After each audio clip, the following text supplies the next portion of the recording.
والروح والريحان يا دائم الترتيل للذكر والتنزيل. جب آپ عبادت کریں گے اور اپنے استاد کے تحت حقائق کی طرف آئیں گے تو ایک سب سے پہلی بات جو ہوگی وہ یہ ہوگی کہ آپ کا عبادت میں رنج اور تکلیف جو ہے وہ باعث خوشی بن جائے گی، باعث تکلیف نہیں رہے گی. رنج و تکلیف کا رفع ہونا حق سبحانہ وتعالیٰ کی بڑی نعمتوں میں سے ہے، خاص کر ادائے نماز میں. آپ ادھر سے شروع کر لیں کہ سب سے پہلے نماز کا جو غیر منتہی کو میسر نہیں، علی الخصوص فرض نماز کی ادا میں یہ جو عام طور پہ ہے وہ میسر نہیں ہے بغیر اس کے کہ آپ اس چیزوں کو محسوس نہ کریں، حاصل نہ کریں. کیونکہ ابتدا میں نفل نماز کے ادا کرنے میں لذت نصیب ہوتی ہے. مثال کے طور پہ آپ نے عبادت شروع کر دیا، شروعات میں سے ہم نے اپنی طالب علم کو دیکھا ہے کہ وہ جب نفل نماز پڑھتے ہیں تو اس کو مزہ آتا ہے کہ یار میں نے اتنا حساب کر لیا. صحیح ہے، کیونکہ ابتدا میں نفل کی نماز ادا کرنے میں لذت نصیب ہوتی ہے اور نہایت اور نہائی میں پہنچ کر لذت کے یہ نسبت ادائے فرض کے ساتھ وابستہ ہو جاتی ہے.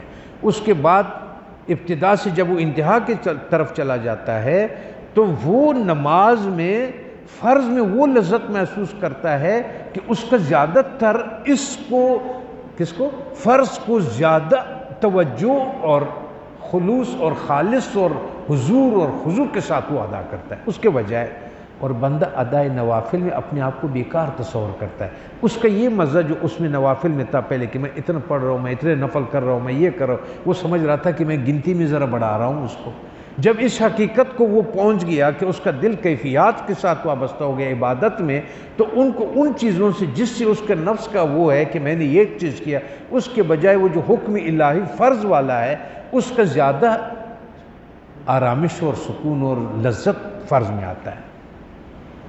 صحیح ہے، اور اس کے نزدیک ادائے فرض ہی عظیم قرار پاتا ہے.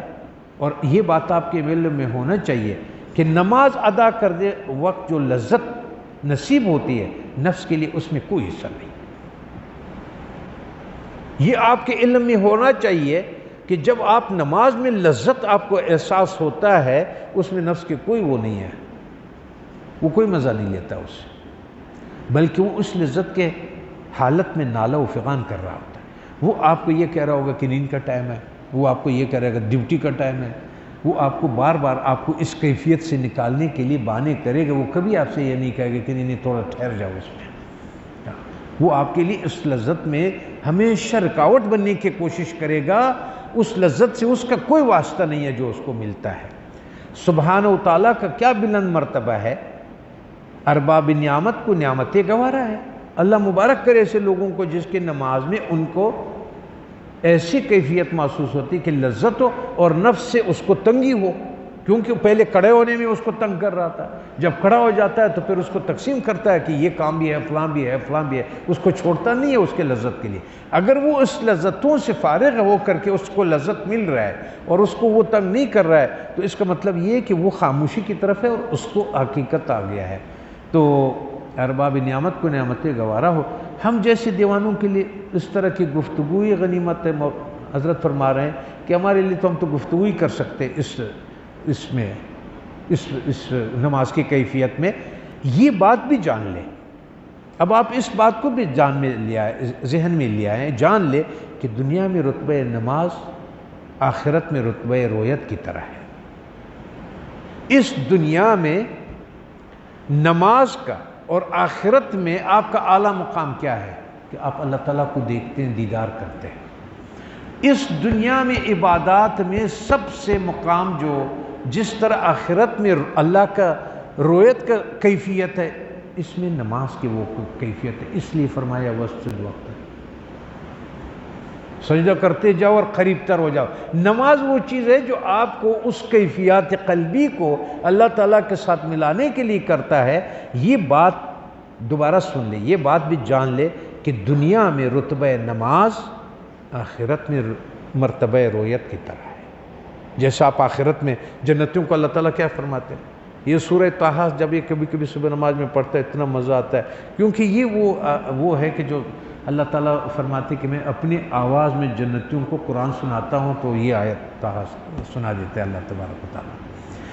تو اس دنیا کا جو سارے مزے لذت ہے وہ دیدار الہی میں ہے، چونکہ اس دنیا میں آپ دیدار نہیں کر سکتے، اور حقیقت آپ کی نماز میں ہے۔ معراج کے جو رسول اللہ صلی اللہ علیہ وسلم کہے ہیں، تو سالک کے لیے حقیقت اس وقت کھولتی ہے جب اس کو نماز میں وہ قربت، تو نماز قربت ہو گیا، اور اس کے حساب سے وہ جو ہے وہ آخرت میں رویت ہو گیا۔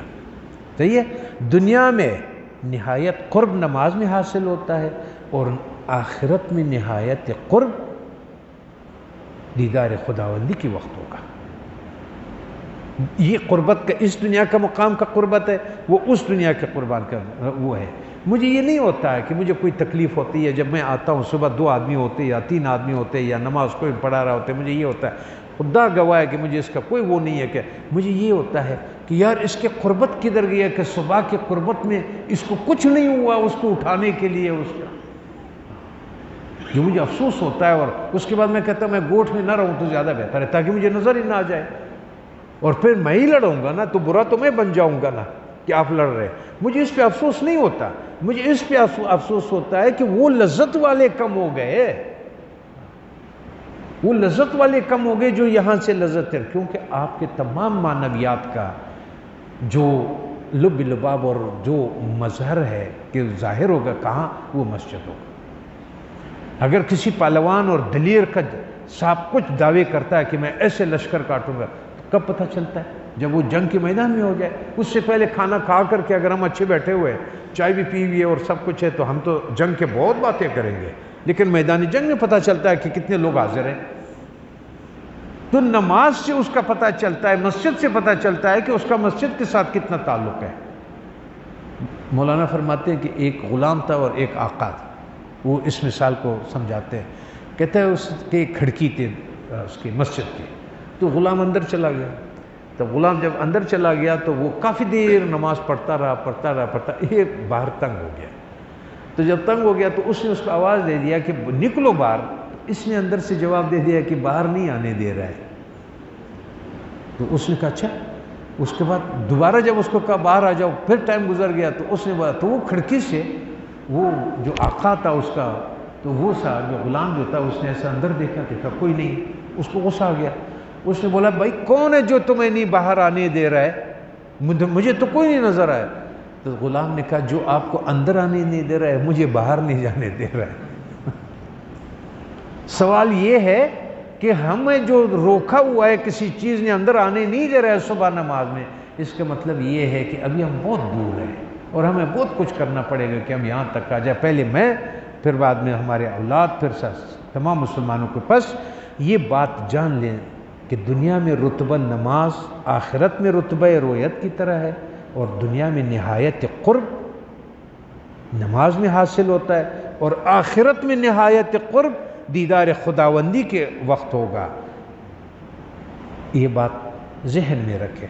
باقی عبادات نماز کے وسائل اور ذرائع ہیں،